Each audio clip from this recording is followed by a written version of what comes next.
Welcome to business weekend.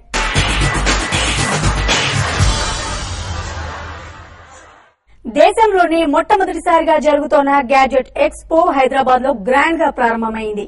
ఈ ఎక్స్పోను తెలంగాణ రాష్ట్ర IT శాఖ మంత్రి కల్వకుంట్ల తారక రామారావు ప్రారంభించారు. అమెరికాలోని లాస్ వేగాస్ లో ప్రతి ఏటా నిర్వహించే కన్స్యూమర్స్ ఎలక్ట్రానిక్ షో, యూకేలో నిర్వహించే గ్యాడ్జెట్ షోల స్థాయికి త్వరలోనే మన గ్యాడ్జెట్ ఎక్స్పో చేరుకుంటుందని కేటీఆర్ ఆశాభావం వ్యక్తం చేశారు.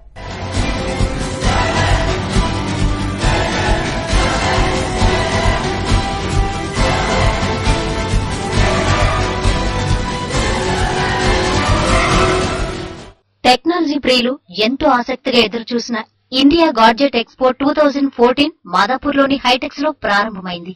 రకరకాల టెక్నాలజీస్, కొత్త applications, new mobiles and televisions, ఇలా కలర్ఫుల్ గా సాగుతోంది గాడ్జెట్ ఎక్స్పో. ప్రపంచ ప్రసిద్ధిగాంచిన 40కి పైగా ఎలక్ట్రానిక్ సంస్థలు ఈ ప్రదర్శనలో తమ సరికొత్త ఉత్పత్తులను ప్రదర్శించాయి. మైక్రోసాఫ్ట్, ఎల్జీ, జియోని, డీలీ, ఐఎఫ్బి కంపెనీల స్టాల్స్ తో సందడిగా మారింది హైటెక్స్ ఎగ్జిబిషన్ సెంటర్. ఈ ఎక్స్పోను తెలంగాణ ఐటీ మంత్రి కేటీఆర్ లాంఛనంగా ప్రారంభించారు. సాఫ్ట్వేర్ రంగంలో భారతదేశంలోనే 2వ స్థానంలో ఉన్న హైదరాబాద్ ను హార్డ్వేర్ కేంద్రంగా కూడా అభివృద్ది చేసే లక్ష్యంతో ఉన్నట్టు త్వరలోనే హార్డ్వేర్ పాలసీని ప్రకటించనున్నట్టు కేటీఆర్ తెలిపారు.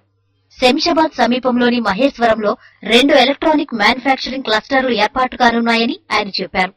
ఇప్పటికే గాడ్జెట్ల తయారీ యూనిట్లు ఏర్పాటు చేసేందుకు పలు మేజర్ కంపెనీలతో చర్చించామని, హైదరాబాద్ లో పెట్టుబడులు పెట్టేందుకు చాలా కంపెనీలు సుముఖత వ్యక్తం చేశాయని తెలిపారు.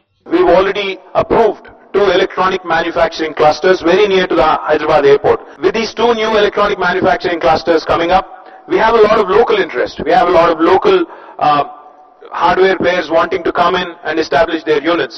But we are definitely on the lookout for more and more global players also. We will come up with a proper hardware policy, which certainly will or should be supported by Government of India as well, in terms of creating and attracting hardware manufacturing facilities to Hyderabad, but most certainly will come out with a proper comprehensive policy, probably the best policy in the country as far as attracting hardware industry to Hyderabad is concerned. Hyderabad లో chip set manufacturing కు కావలసిన అన్ని సదుపాయాలను కల్పించాలని talent spin chairman జే చౌదరి తెలంగాణ ప్రభుత్వాన్ని కోరారు.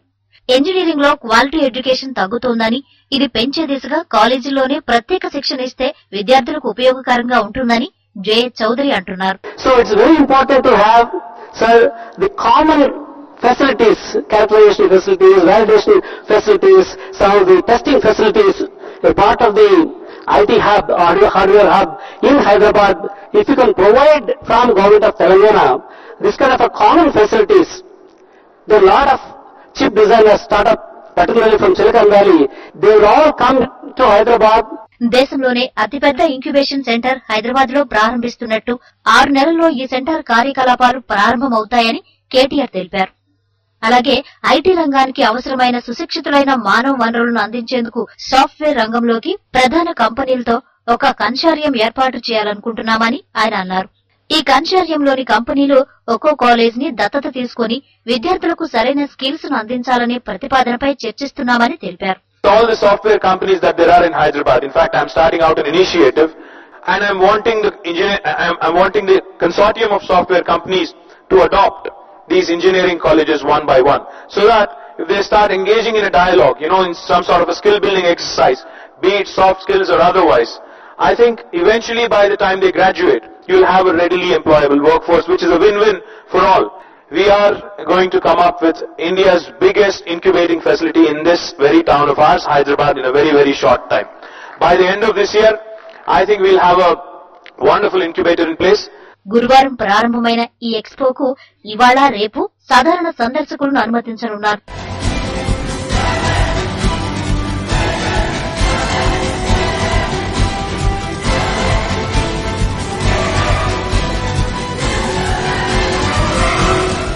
Stock market లో bull పరుగులు తీస్తుండటంతో నిధుల సమీకరణ కోసం పలు కంపెనీలు క్యూ కడుతున్నాయి.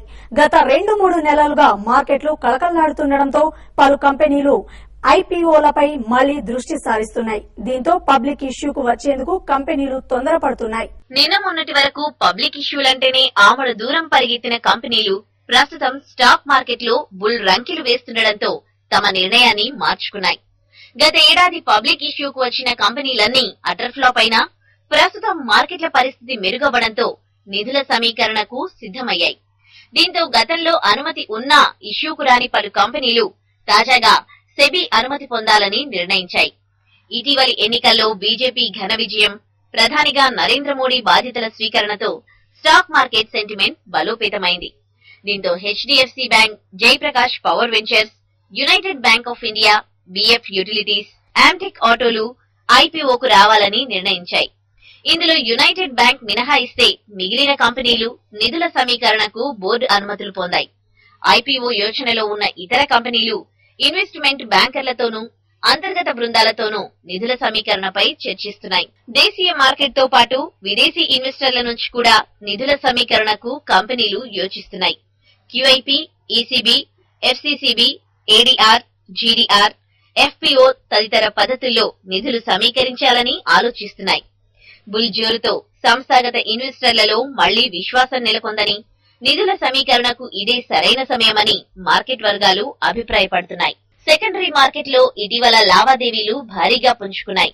మార్కెట్లు ఆల్ టైం గరిష్ట స్థాయికి చేరడం, ఆర్థిక సంస్కరణలపై మోడీ సర్కార్ దృష్టి పెట్టడం ఐపీఓలకు బూస్టింగ్ లా పనిచేస్తాయని మార్కెట్ వర్గాలు అంచనా వేస్తున్నాయి.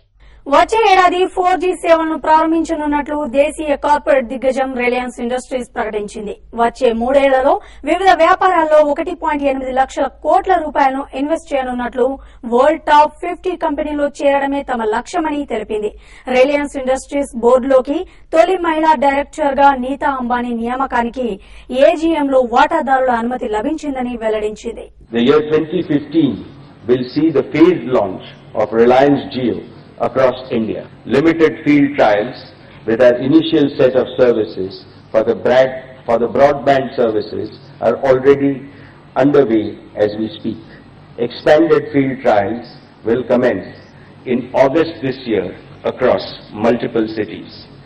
These trials will continue through the end of 2014 and early part of 2015.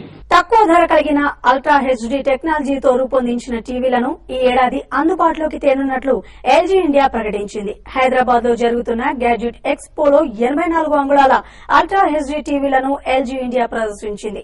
ఈ ఏడాది చివరి నాటికి హెచ్డీ స్మార్ట్ టెలివిజన్ ఆధారంగా నడిచే వెబ్ఓఎస్ ప్లాట్ఫామ్ లో సరికొత్త టీవీని విడుదల చేయనున్నట్లు ఎల్జీ ఇండియా మార్కెటింగ్ హెడ్ రిపీట్ టాండన్ తెలిపారు.